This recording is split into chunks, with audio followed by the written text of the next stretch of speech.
Xenoblade Chronicles 3 Expansion Pass Wave 3 has released.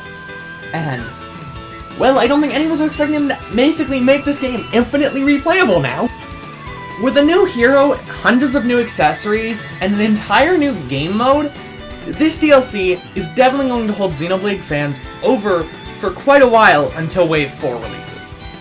So, let's talk about it. While I didn't make a video for Wave 2, since while I love the new side quests, there wasn't much to them, and honestly, challenge battles are the same as they were in the last two games, so there isn't much to say about this one. So, since I'm making a video on this, I might as well at least cover Masha and her side quests. And gameplay-wise, as a hero, she isn't for me, just because, frankly, I'm not really a fan of the healer classes to play as.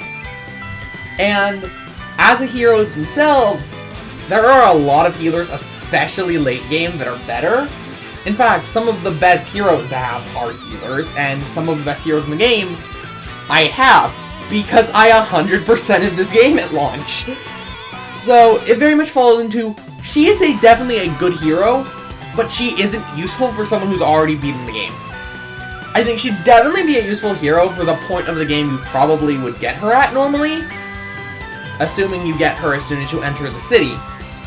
So, overall, decent. And her side quest is fine.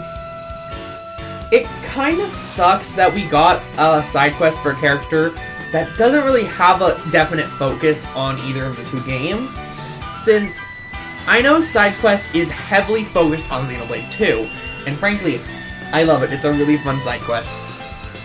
But Masha's doesn't really have a focus.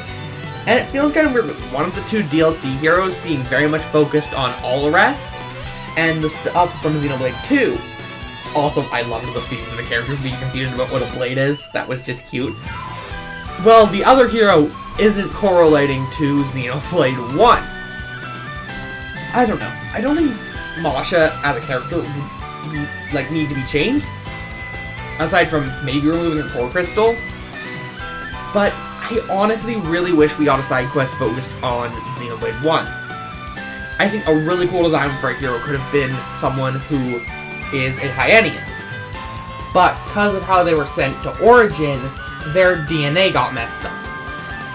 So, the side quest is fine. I get why they focus on Neo, since Noah had the focus. But also, you still could have done that with a quest based on a Xenoblade 1 idea. Since then, oh wow, look! Both the protagonists that each come from Xenoblade 1 and 2 have a DLC hero quest focused around something from the other character's world. I think it could have worked with Neo. I think it could have worked with really any character. I just really wish we got more Xenoblade 1 focus to balance out, I know, because, I don't know, it just feels weird to have one hero be, hey, look at me, I'm Xenoblade 2, and the other's like, I have no focus towards either game. Either way, on to the thing we're all actually here for. The roguelike mode. And I'll be entirely honest, just gonna discuss the throwback costumes first. They sure are a thing. I like a few of them, but why did you give Neo a throwback costume for Nia's blade form? There's already an outfit so similar to that in the game that she can get that it seemed pointless to me. And yes, I get why you would give Neo a Nia-themed outfit, but could you at least have done her driver form? Since that way, at least it isn't very similar to an existing outfit that you can already get for the character. I don't know, to me it just seems weird.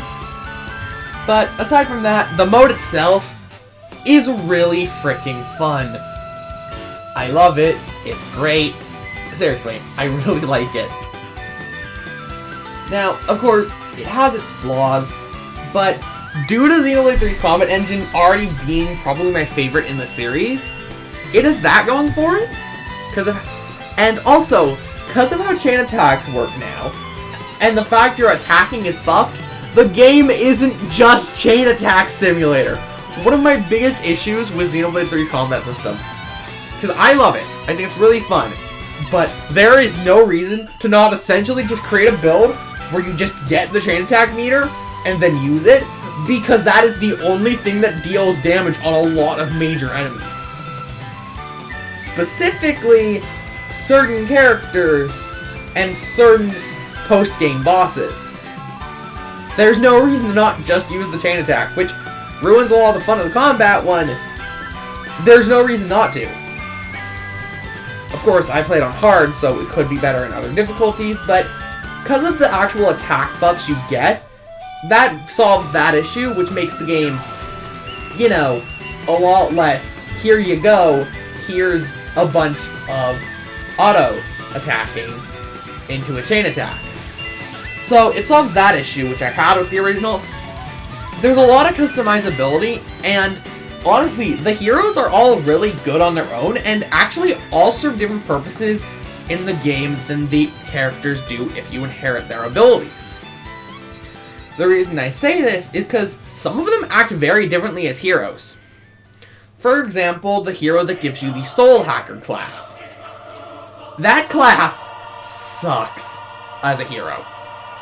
Because he's very different from the class himself, because, well, you don't get access to the main thing that class is there for. Essentially, a lot of the heroes act quite differently than if you were to use them, because they don't have access to skills or master arts. In fact, some heroes are worth inheriting skills from for other classes because the party members can do that, and those heroes are worthless outside of that. So it creates a separate meta just based around what heroes you're choosing to use. And since you can purchase upgrades to make skills stronger in the mode, outside of the mode, you also get stronger every single time. So not only do you get better as a player, you have a chance to get higher. Albeit you can get the main goal and main reason you can at least achieve on your first attempt.